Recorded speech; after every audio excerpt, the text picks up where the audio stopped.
오늘 먼저 UCT 교리문답 32문 나누겠습니다. UCT 교리문답 32문 제가 문을 읽고 다 같이 답을 읽어보겠습니다.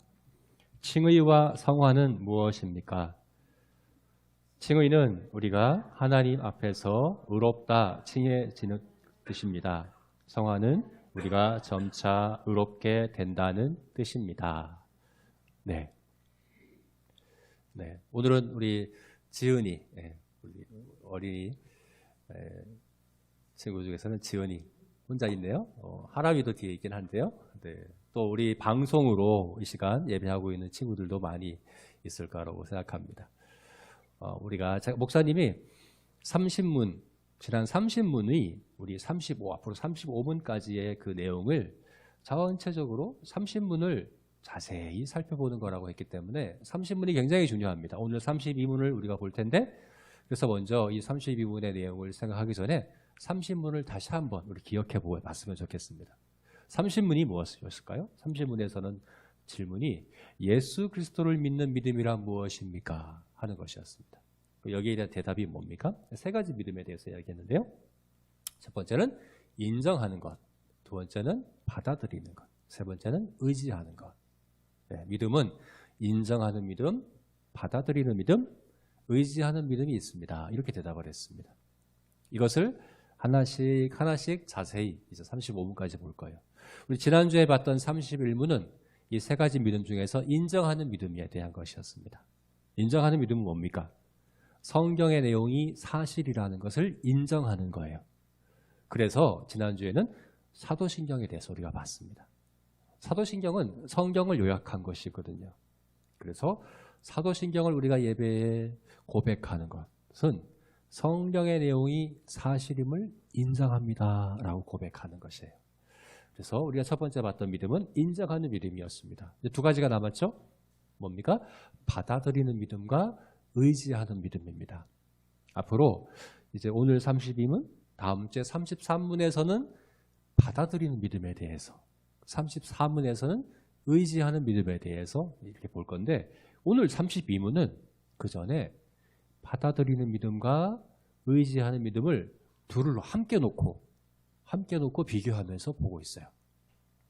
이게 중요한데, 받아들이는 믿음이 뭔지 의지하는 믿음이 뭐든지 각각 잘 이해하고 아는 것 필요하고 중요합니다. 그런데 이거는 각각 아무리 잘 알아도 둘을 함께 놓고서 잘 이해하지 못하면 아무 소용이 없어요.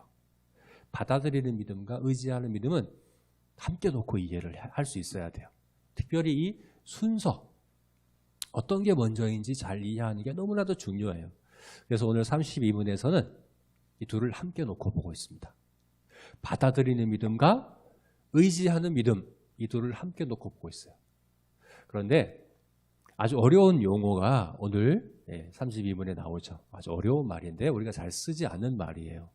받아들이는 믿음과 의지하는 믿음을 두 글자씩 한 단어로 각각 이야기해 주고 있습니다. 받아들이는 믿음을 두 글자로 하면 뭘까요? 칭의.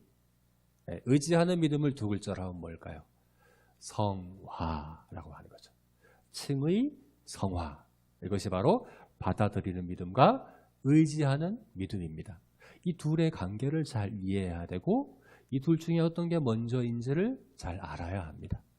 자, 오늘 보니까 그럼 칭의가 뭡니까? 성화가 뭡니까? 그 의미에 대해서 답에서 이야기해 주고 있습니다.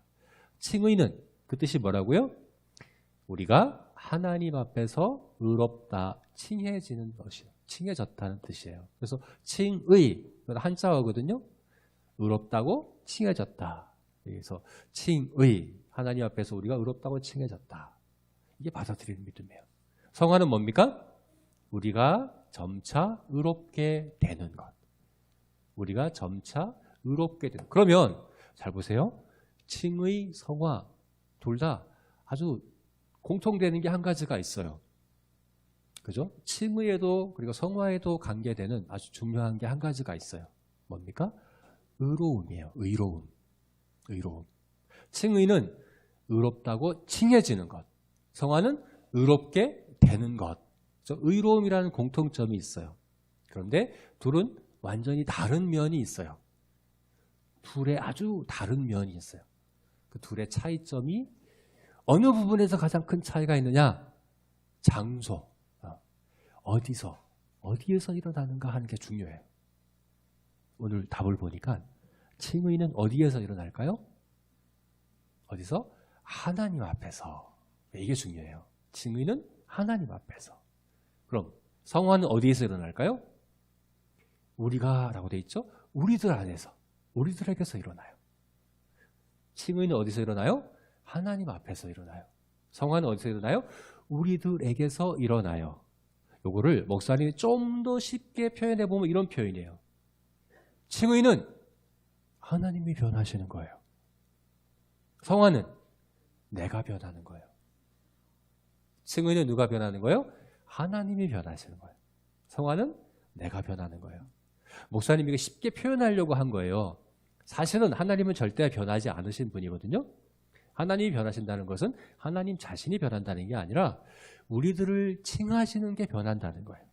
우리를 전에는 어떻게 칭했느냐? 죄인이다, 불의한 자다, 이렇게 판결하셨었어요. 그런데 이제는 우리를 의롭다라고 칭하셔요. 하나님이 이렇게 우리를 판결하시고 우리를 칭하시는 것이 바뀌어지는 것, 이게 바로 칭의예요. 그러면 하나님이 왜 우리를 칭하시는 게 왜 바뀌었을까? 왜 바뀌었을까요? 예수님 때문에 그래요. 예수님이 우리의 대표이고 우리를 대신했기 때문에 십자가에서 죽으시고 또 하나님의 우리 모든 명령, 율법을 예수님이 다 우리를 대신해서 대표해서 지키셨어. 그러니까 하나님은 예수님을 보시고 우리를 의롭다, 예수를 믿는, 받아들이는 믿음을 가진 사람은 의롭다라고 칭해 주셔요. 이것이 바로 칭의예요. 그러면 여러분 한번 목사님이 질문해 볼게요.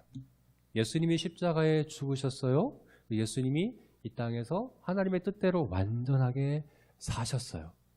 그러면 예수님이 그렇게 사시고 죽으신 것 때문에 누가 변했을까요? 내가 변했을까요? 하나님이 변했을까요? 먼저 변화된 건 누구일까요?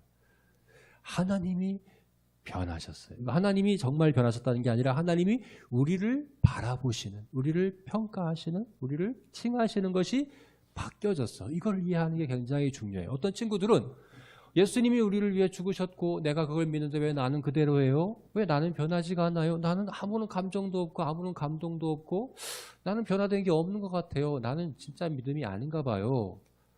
나는 구원받은 게 아닌가 봐요. 예수님이 십자가에 죽으셨어도 아무런 소용이 없나 봐요. 이렇게 생각하는 친구들이 있어요. 그런데 그렇지가 않아요. 먼저 변화되는 것은 하나님이셔요.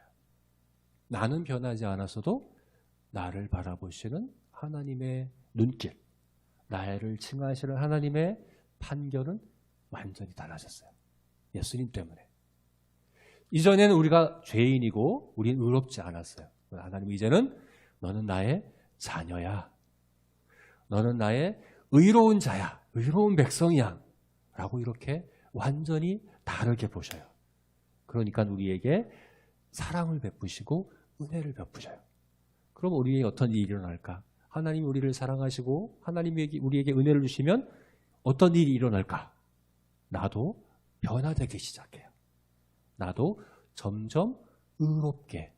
전에는 하나님을 싫어하고 전에는 하나님의 뜻대로 행하는 것이 불편했어요. 어려웠어요. 그런데 이제는 하나님이 우리에게 주시는 은혜 때문에 점점 하나님이 원하시는 대로, 하나님이 말씀하시는 대로 행하고 싶은 마음이 우리에게 조금씩 자라나기 시작해요. 그래서 칭의를 통해서 의롭다고 여겨진 사람은 점점 실제로 변화되는 사람이 되는 거예요. 이것이 바로 칭의와 성화예요. 이것이 바로 받아들이는 믿음과 의지하는 믿음입니다. 우리 제자교회 친구들은 먼저 하나님이 우리에게 주시는 칭의, 예수님 때문에 우리를 의롭다라고 여겨주시는 이 받아들이는 믿음을 감사함으로 잘 그렇게 믿는 우리 친구들이 되었으면 좋겠습니다. 받아들이는 믿음이 먼저입니다. 그리고 그뿐만 아니라 이제 받아들이는 믿음으로 하나님이 우리를 의롭다고 여겨주셨기 때문에 하나님의 은혜와 사랑을 의지하고 또 그것을 구하는 가운데 날마다 조금씩 의롭게 변화되어지는 정말 의지하는 믿음으로 그렇게 살아가는 우리 제자교회 모든 친구들과 또 우리 모든 제자교회 성도들이 되었으면 좋겠습니다. 네, 그렇게 되기를 축복합니다. 네.